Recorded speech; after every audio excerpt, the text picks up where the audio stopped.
আমরা 1971 সালে যুদ্ধ করেছি, দেশ স্বাধীন করেছি।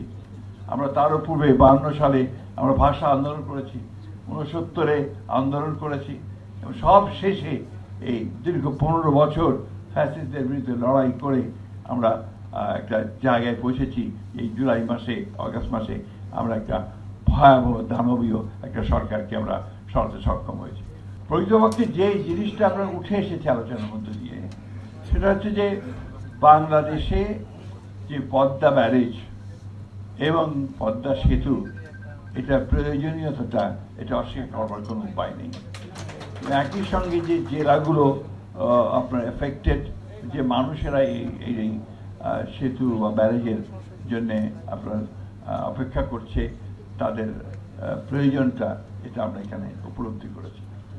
একই সঙ্গে এর যে আপনার ক্লাইমেটিক যে কন্ডিশনস, সেটা কি দাঁড়াবে, এতগুলো মানুষ, প্রায় 8 কোটি 9 কোটি মানুষের জীবন জীবিকা, তার কি অবস্থা দাঁড়াবে, সব কিছু মিলিয়ে এই পদ্মা ব্যারেজ এবং পদ্মা সেতু এর যে প্রয়োজন, এটা আমরা এখানে উপলব্ধি করেছি।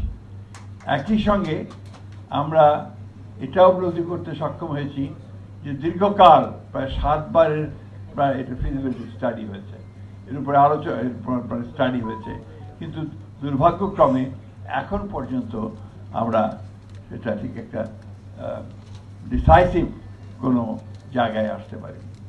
যে কথাটা এখানে আমি সেই কথাটা অত্যন্ত জোর দিয়ে বলতে চাই যে এই কাজগুলোর জন্য সবচেয়ে বেশি যেটা প্রয়োজন হচ্ছে পলিটিক্যাল কমিটমেন্ট। রাজনৈতিক কমিটমেন্টই হচ্ছে সবচেয়ে বড় প্রয়োজন, সেটাই দরকার এবং সেটা তখনই তৈরি হবে যখন সেটা জনগণের মধ্য থেকে উঠে আসবে এই দাবিটা। এটাও কিন্তু অত্যন্ত জরুরি। তাই আমি খৈয়ামকে বলছিলাম যে এরপরে উচিত হবে তার গোটা অঞ্চলটা এই বিষয়টা নিয়ে জনগণের মধ্যে একটা জাগরণ সৃষ্টি করা, যেটা আমাদের মৌলানা আব্দুল হামিদ খান ভাসানী করতে সক্ষম হয়েছিলেন। তিনি ফারাক্কা মার্চ করে গোটা বিষয়টাকে, সেই ফারাক্কা ব্যারেজের বিষয়টাকে শুধু দেশে নয় আন্তর্জাতিকভাবেও সেটাকে সামনে নিয়ে এসেছেন, যার ফলশ্রুতিতে আমরা দেখেছি যে শহীদ প্রেসিডেন্ট জিয়া রহমানও সেটাকে আন্তর্জাতিক বিশ্বে এই বিষয়টাকে নিয়ে গেছে। আমরা একটা ট্রানজিশনাল পিরিয়ডে আছি। ডক্টর দেবপ্রিয় ভট্টাচার্য বলেছেন এবং আমাদের জিল্লুরও বলেছেন যে নেক্সট গভর্নমেন্ট, পরবর্তী সরকার, নিঃসন্দেহে পরবর্তী সরকারগুলোকে কাজগুলো করতে হবে। কিন্তু আজকে একটা সুযোগ তৈরি হয়েছে। এই অভূতপূর্ব একটি ছাত্রগণ অভ্যুত্থানের মধ্য দিয়ে আমাদের একটা জাতীয় ঐক্য তৈরি হয়েছিল। সেই জাতীয় ঐক্যকে সামনে নিয়ে আমরা যদি সবাই আমাদের মূল বিষয়গুলোকে সামনে আনতে পারি এবং সেই বিষয়গুলো যদি কাজ করে চিন্তার ঐক্য আমাদের যদি থাকে, তা নিঃসন্দেহে আমরা সফল হব। আজকে ফারাক্কা ব্যারেজ বা ফারাক্কা বাঁধ শুধু ফরিদপুর এলাকা, রাজবাড়ী এলাকার সমস্যা নয়, এটা আজকে পুরো দক্ষিণাঞ্চলের সমস্যা। সুতরাং ওই মানুষ, আপনাদের সমস্ত নাগরিকদেরকে যেটা বললেন, সেই নাগরিকদেরকে আজকে ঐক্যবদ্ধ হতে হবে, সব স্তরের মানুষদেরকে হয়ে তাদেরকে সেই দাবি নিয়ে সামনে দাঁড়াতে হবে। সেই যে সরকারি আসুক, যেটা আমাদেরকে আমরা চাই, যেটা ডক্টর হোসেন জিল্লুর বলেছেন যে আগে থেকে এই বিষয়ে আমরা কাজ করতে পারি কিনা। অবশ্যই আমরা এই বিষয়টাতে আপনারা অত্যন্ত সচেতন। সব কিছুই নির্ভর করবে মানুষের উপরে। আমরা 1971 সালে যুদ্ধ করেছি, দেশ স্বাধীন করেছি।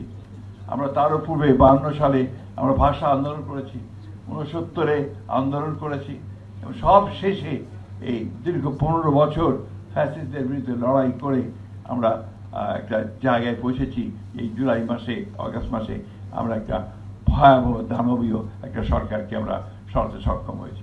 আপনারা যারা আজকে এই উদ্যোগটা নিয়েছেন খৈয়ামের নেতৃত্বে, আপনারা সামনের দিকে বলিষ্ঠভাবে এগিয়ে যাবেন, পিছিয়ে যাবেন না।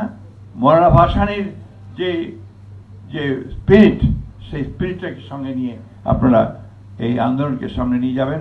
অবশ্যই সমস্ত জনগণ আপনাদের সামনে থাকবে এবং জনগণ থাকলে আগামী দিনের সরকারগুলো আপনাদের সঙ্গে থাকবে বলে আমি বিশ্বাস করি। ধন্যবাদ সকলকে আমাকে আমন্ত্রণ জানানোর জন্য।